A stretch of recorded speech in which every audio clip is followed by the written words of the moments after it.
Maka kalau kita renungi ayat ini Bapak Ibu yang berbahagia, kita bisa merasakan bahwa orang yang tidak bersyukur kepada Allah Subhanahu wa taala, dia punya masalah di dalam tauhid dia kepada Allah Subhanahu wa taala. Kenapa?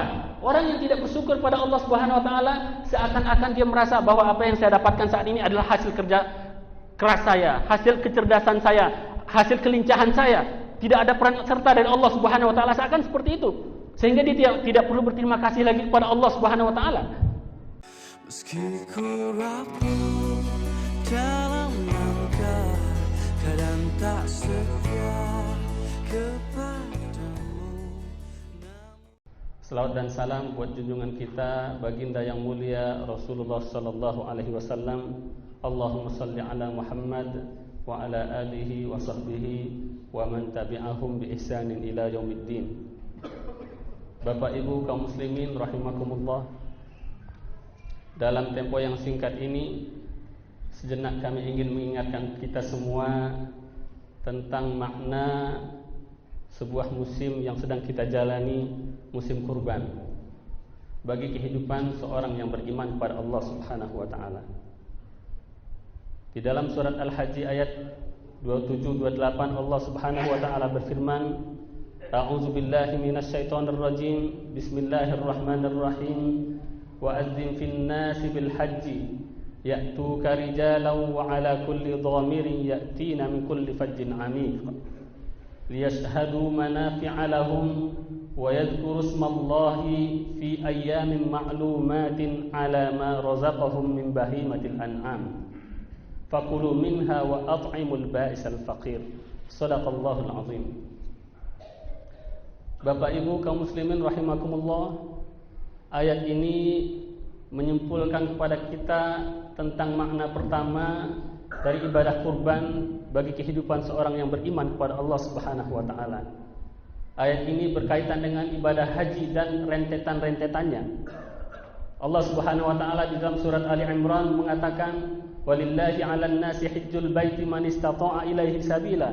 Bagi orang yang sanggup, wahai orang yang beriman, maka tunaikanlah ibadah haji. Dan bagi yang tidak sanggup, apa yang kalian lakukan wahai manusia? Maka alternatifnya Allah Subhanahu wa taala memberikan syariat kurban di tempat kita masing-masing. Nuansanya sama. Kalau pada bulan Ramadan kita lihat dan kita rasakan nuansanya adalah nuansa pendidikan dari Allah Subhanahu wa taala tentang bagaimana kita menghadapi kehidupan dunia. Makanya ujung atau natijah atau hasil daripada bulan Ramadan adalah la'allakum tattaqun, agar kalian menjadi insan yang bertakwa. Bertakwa artinya kita menjalankan kehidupan kita di dunia ini sesuai dengan perintah dan larangan Allah. Nuansanya nuansa duniawi. Makanya kita diajarkan di dalam bulan puasa bagaimana kita makan, jangan berlebihan juga jangan kekurangan. Bagaimana kita berhubungan dengan sesama kita, berhubungan suami istri, menyalurkan syahwat kita, diajarkan kita selama bulan Ramadan. Namun pada saat ini, di mana musim bulan Zulhijjah, Allah Subhanahu wa taala seakan-akan mengajarkan bagaimana kita mati. Coba Bapak Ibu bayangkan, ketika jamaah haji datang ke sana, ketika menunaikan ibadah haji, mereka menggunakan pakaian yang tidak berjahit. Tidak boleh pakai ikat pinggang, tutup kepala saja tidak boleh. Ketika berkumpul di padang Arafah, seakan-akan mereka itu sedang berada di padang mahsyar di hadapan Allah Subhanahu wa taala, nuansa kematian. Dan kita bawakan ke diri kita, bagi kita yang tidak diberikan kesanggupan oleh Allah Subhanahu wa taala saat ini, atau belum diberikan kesempatan saat ini untuk melaksanakan ibadah haji, di sini pun nuansanya juga sama. Kita diajarkan oleh Allah Subhanahu wa taala melalui sembelihan. Bagaimana kita menyiapkan kematian kita? Bismillahi Allahu Akbar. Kalau kalian mati, bacalah nama Allah Subhanahu wa taala, seakan-akan kesannya seperti itu. Makanya kata baginda Rasulullah sallallahu alaihi wasallam, pada hari nahar atau pada hari sembelihan itu, ibadah yang paling dicintai oleh Allah Subhanahu wa taala adalah iraqatul dima, atau menumpahkan darah. Supaya kita merasakan, supaya kita sadar bahwa kita akan mati dan kembali kepada Allah Subhanahu wa taala, dan juga supaya kita mempersiapkan diri kita untuk itu. Jadi Allah Subhanahu wa taala melalui ritual ibadah kita yang satu ini ingin mengajarkan kepada kita tentang bagaimana kematian. Bagaimana dengan kaitannya antara kurban kita atau apa makna kurban kita dikaitkan dengan hal ini? Allah Subhanahu wa taala di dalam banyak ayatnya mengingatkan kepada kita tentang fadilah atau keutamaan manusia dibanding hewan ternak. Di mana Allah Subhanahu wa taala memberikan kepada kita hewan ternak walaupun badannya besar. Mungkin sebentar lagi kita akan menyaksikan, kita akan merobohkan sebuah hewan atau seekor hewan, sapi misalkan, atau kambing ataupun kerbau yang beratnya mungkin ratusan kilo, sementara yang memotongnya hanya puluhan kilo saja. Dia punya mata, kita punya mata. Dia punya kaki, kita punya kaki.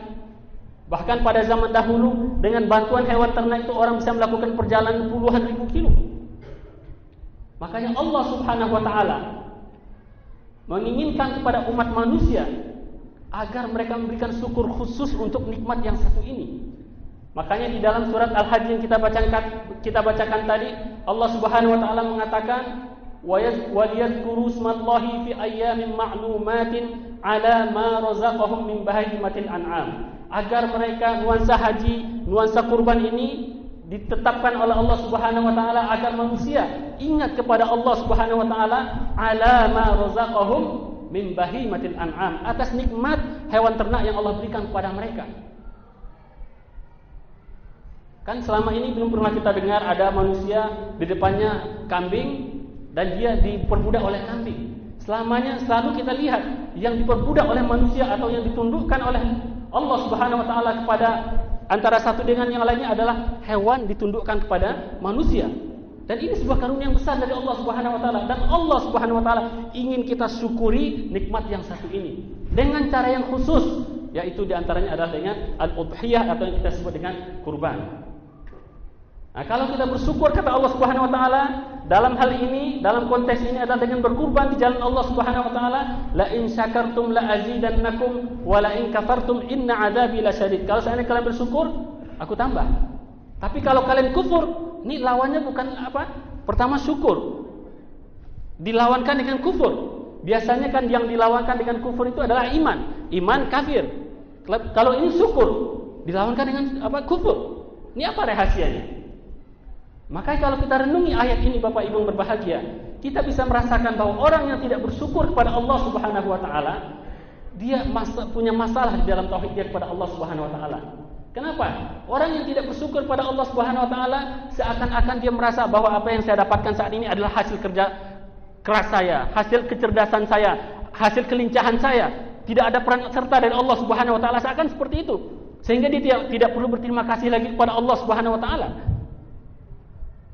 Jadi kalau orang yang tidak bersyukur itu berat bagi dia. Kalau saya serahkan sekarang ini, saya sumbangkan ini di jalan Allah misalkan, nanti saya dapatnya kapan? Saya akan memulai lagi. Ini orang yang tidak bersyukur kepada Allah Subhanahu wa taala.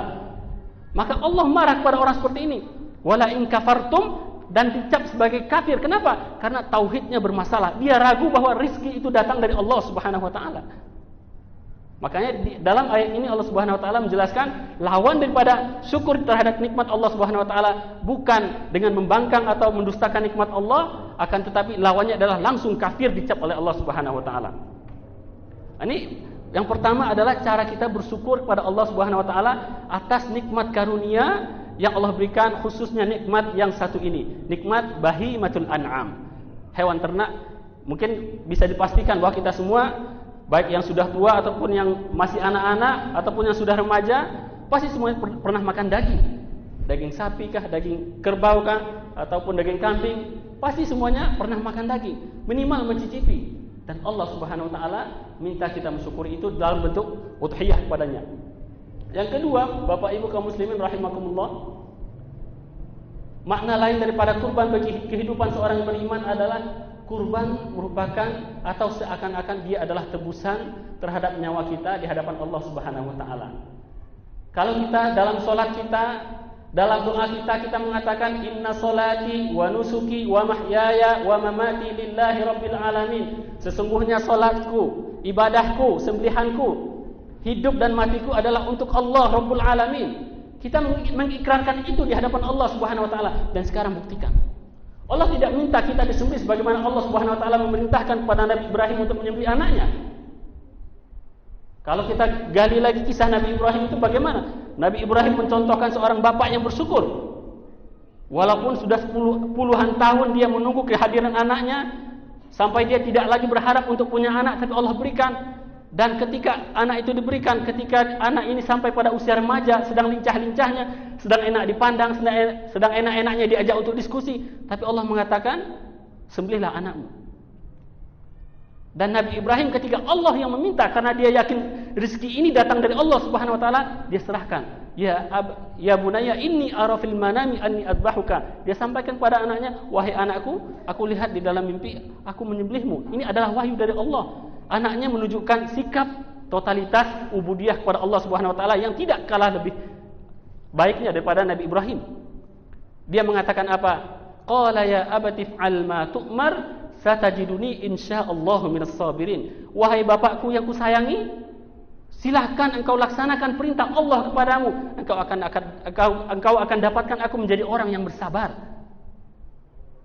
Allah bukan ingin menyembelih Nabi Ismail, bukan ingin menghilangkan nikmat dari Nabi Ibrahim, namun hanya ujian untuk Allah lihat hati mereka berdua ini, dan mereka sungguh-sungguh telah terbukti dan berhasil di hadapan Allah Subhanahu wa taala. Nabi Ibrahim terbukti dengan menyerahkan segala nikmat hanya kepada Allah Subhanahu wa taala. Nabi Ismail juga telah menyerahkan bahwa hidup dan matinya hanya untuk Allah Subhanahu wa taala. Maka falamma aslama wa tallahu lil jabin, dan ketika mereka sudah menyerah dan siap untuk menyembelih, Allah mengganti mereka dengan sembelihan yang sangat besar. Allah bukan ingin menyiksa kita, tapi Allah ingin melihat apa yang ada di hati kita. Ingin melihat apakah kesungguhan kita dalam menuhankan Allah Subhanahu wa taala sudah benar atau belum, dan juga ingin melihat apakah kita merasa rezeki kita itu adalah hasil kerja keras kita saja tanpa ada campur tangan Allah Subhanahu wa taala, atau bagaimana. Itu yang Allah ingin lihat dari kita. Makanya di dalam surat Al-Hajj juga Allah menjelaskan, la yanalallaha luhumuha wala dima'uha walakin yanaluhu taqwa minkum. Allah tidak akan sampai kepada Allah Subhanahu wa taala itu dagingnya, darahnya, enggak akan sampai darah kurban kita itu kepada Allah Subhanahu wa taala. Akan tetapi yang akan sampai kepada Allah Subhanahu wa taala adalah taqwa minkum, ketakwaan yang ada di dalam hati kita, yang di situ kita menunjukkan bahwa kita betul-betul adalah hamba Allah Subhanahu wa taala. Rezeki kita adalah murni datang dari Allah Subhanahu wa taala, dan kita tunjukkan itu dalam realita, maka itulah yang diharapkan oleh Allah Subhanahu wa taala. Ini dua hal minimal yang bisa kita petik dari ibadah kurban yang Allah syariatkan kepada umat manusia, khususnya orang-orang yang beriman kepada Allah Subhanahu wa taala. Aqulu ma tasma'un wastaghfirullaha li wa lakum. Wassalamu alaikum warahmatullahi wabarakatuh.